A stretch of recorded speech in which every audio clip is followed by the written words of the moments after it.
Away from the courts now, President Bola Tinubu has declared a state of emergency on food security in the country.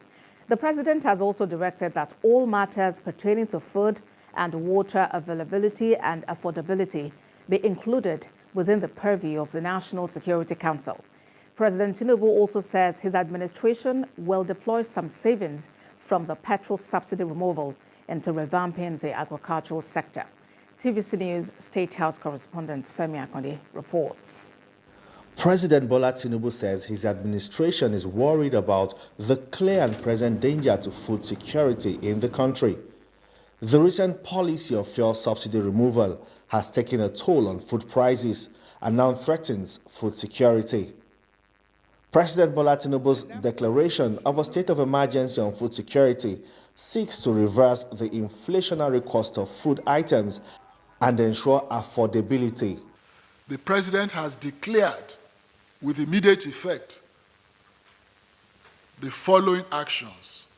1, a state of emergency on food security. 2, that all matters pertaining to food and water availability and affordability as essential livelihood items be included within the purview of the National Security Council. The annual inflation rate in Nigeria rose for the 4th consecutive month to a near 18-year high of 22.41% in May this year. These new measures introduced by the Tinubu administration is meant to stop the hike in food prices and possibly force a downward trend. We shall create and support a national commodity exchange board that will review and continuously assess food prices as well as maintain strategic food reserve that will be used as price stabilization mechanism for critical grains and other food items. It seems this time the federal government may be out to find a lasting and sustainable solution to the farmer herders conflict, which again is a serious threat to food security. President Tinubu's administration says it will adopt ranching as against cattle herding. The president seeks an increased and improved participation of relevant government institutions and stakeholders in the agricultural sector. But he insists the Central Bank of Nigeria will continue to play the lead role in funding the value chain of the agricultural sector that already accounts for 35.21% of employment in Nigeria. This latest government initiative is expected to draw the country closer to achieving Sustainable Development Goal 2, which focuses on ending hunger, achieving food security, improved nutrition, and promoting sustainable agriculture. Femi Akonde, TVC News, Abuja. I have joining me now a public affairs analyst, Dr. John Ekundayo, for more on this. Thank you for joining us on TVC News at 1. State of emergency on food security. Help us understand the implication of this directive. Thank you for having me. Let me just say that for a state of emergency to be declared, it means there is disaster or a looming one about to happen. And then the government is trying to come and say, okay, we want to actually intervene here to mitigate the suffering, to mitigate the hardship or loss or whatever.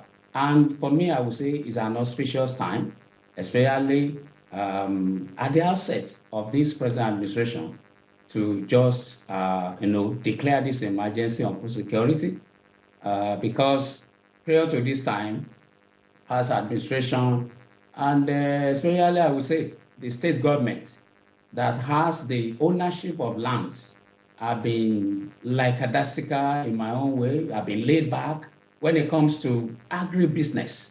It has most times been of mounted slogan or moniker, or mantra that I just said.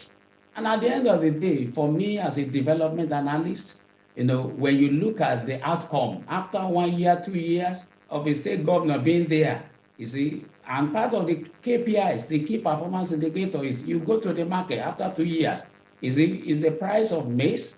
Is the price of yam? Is the price of tomato? Like tomato now in the last 3 months, the price has skyrocketed to 100%. So as these prices gone down, or are these prices the same, then these are the outcome we can see. Not that we just talk and some of us will launch programs and it will be with fanfare, spend a lot of money, but 6 months down the line, among the states, 6 months, 9 months down the line, we have tangible outcome, which we can say, oh, prices of food items are going down, but there are more supplies coming to the market.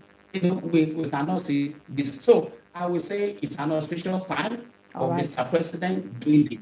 But then it shouldn't just be a mounted mantra. It should be followed up with actions. All right, followed up with action. And as it is, remember that petrol subsidy is gone already. Now, the government is saying that it will deploy some savings from the subsidy removal to actually revamp the agricultural sector. Would you say this is the way to go? Because many have been asking questions as to what the funds saved from subsidy removal would be expended on. Actually, I believe this is just one of the ways in which the effect of the fuel subsidy removal could be mitigated. If you can recollect, the special advisor on communication strategy and special duties to the president, Mr. Dele Alake, was saying this government is not just about bringing palliatives, but actually about interventions, and I mark his word. And I believe this is one of those interventions, especially if the government could adhere to 5 steps that are very key in state of emergency declaration. Number 1 is prevention. The government has to have some measures in place to prevent things escalating further.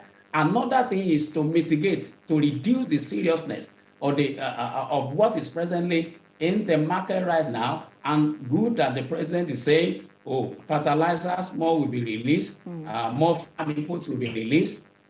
As this will be done, I want the president to set up a team, monitoring, evaluation, accountability, and learning. I say it again, monitoring, evaluation, accountability, and learning team to track all these things, to see that all these things are not being diverted as we have in time past, and then government will have said we have spent so billion, 100 billion in agri intervention. And at the end of the day, like I said earlier, 6 months, 1 year, we are not seeing the outcome. We may be seeing activities, we may be seeing inputs. Oh, silo is maybe, this one is being done. But if 6 months, if 1 year, the prices of items, because it's still coming, we want to actually reach the poor of the poor, in the language of Mr. Dele Alake. So if these things are not properly tracked in applying proper monitoring, evaluation, accountability to, it will still be like money down the drain. I'm talking about even these steps. There's a need also for the government to show preparedness.